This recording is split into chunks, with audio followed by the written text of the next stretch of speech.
আসসালামু আলাইকুম ওরহমতুল্লাহি ওবরাকাতুহু।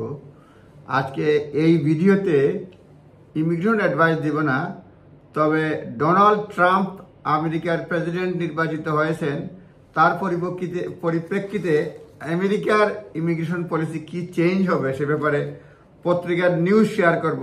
এটা লিগেল অ্যাডভাইস না, সুতরাং আপনারা নিজ দায়িত্বে দেখে নেবেন। যেহেতু ইন্টারেস্টিং সারা বিশ্বব্যাপী আমেরিকার ইমিগ্রেশন পলিসি নিয়ে কথাবার্তা চলছে, সেই জন্য ডোনাল্ড ট্রাম্পের ইমিগ্রেশন পলিসি নিয়ে সংক্ষিপ্তভাবে কথা বলবো। এবং জানুয়ারি মাসেই দায়িত্ব নেবেন আমেরিকার নতুন প্রেসিডেন্ট। ইমিগ্রেশনে যেটা আমি নিউজটা পড়েই শোনাচ্ছি। উনি বলছেন যে মেক্সিকোর সাথে যে বর্ডার ওয়াল, যেটা জো বাইডেন ক্ষমতায় আসার পর তারা আগের মেয়াদের কাজ বন্ধ করে দিয়েছিলেন, সেটা আবার চালু করবেন। আমি ইংলিশটা পড়ে নিচ্ছি। Trump is promising to complete the border wall with Mexico after President Biden halted construction in 2021. Trump promise করছেন যে কমপ্লিট করবেন বর্ডার ওয়াল, যেটা মেক্সিকোর সঙ্গে, যেটা বাইডেন হল্ট করে ফেলছেন কনস্ট্রাকশন 2021 সালে।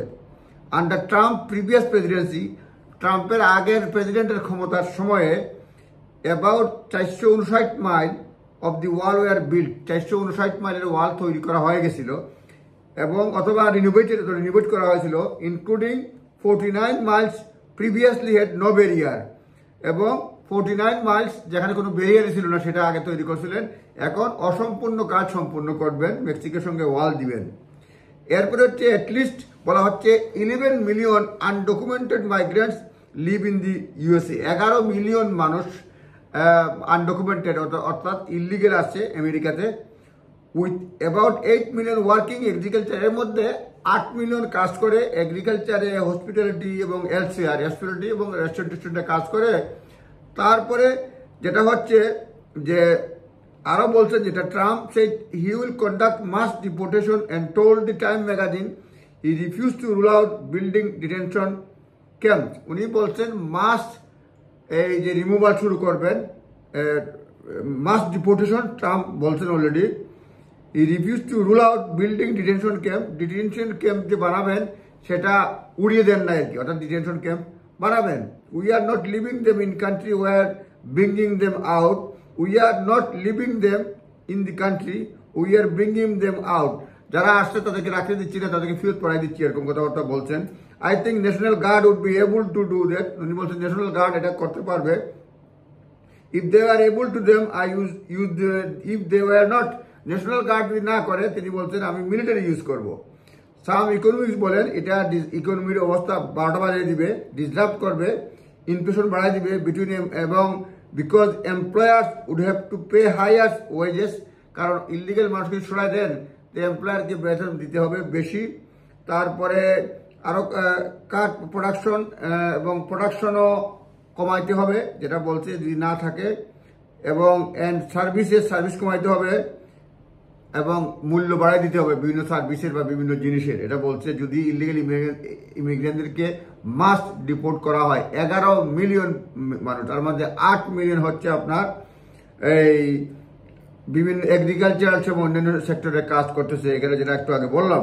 সুতরাং এটা খুবই জরুরি যে ইমিগ্রেশনে কি এগ্রিকালচার এবং হসপিটালিটি সেক্টরে কাজ করতেছে।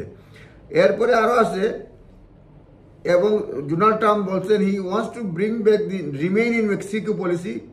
মানে অ্যাসাইলাম ক্লেম করার পরে, কোনো কিছু ক্লেম করার পরে তাদেরকে ডিসিশন নেওয়ার সময় আউটসাইড থাকতে, এটা মানে উনি পলিসিটি ব্যাক করবেন। হি অলসো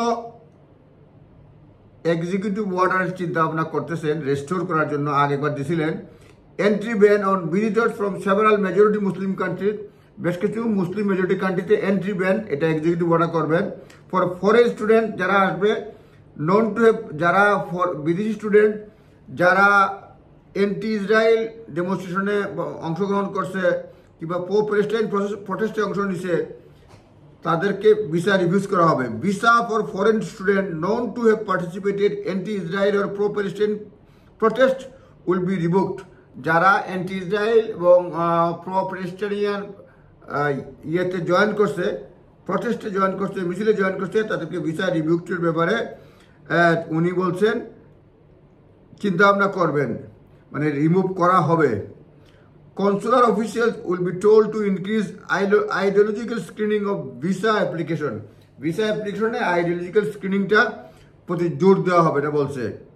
এবং Trump want to end birthright citizenship for babies born undocumented parents, এবং ডোনাল্ড ট্রাম্প মানে আনডকুমেন্টেড মাইগ্রেন্ট বা ইলিগেল মানুষদের ঘরে জন্ম নেওয়া শিশুদেরকে বার্থ রাইট যেটা সেটা মানে জন্ম নিলে সিটিজেনশিপ এটা বন্ধ করার জন্য উনি চান।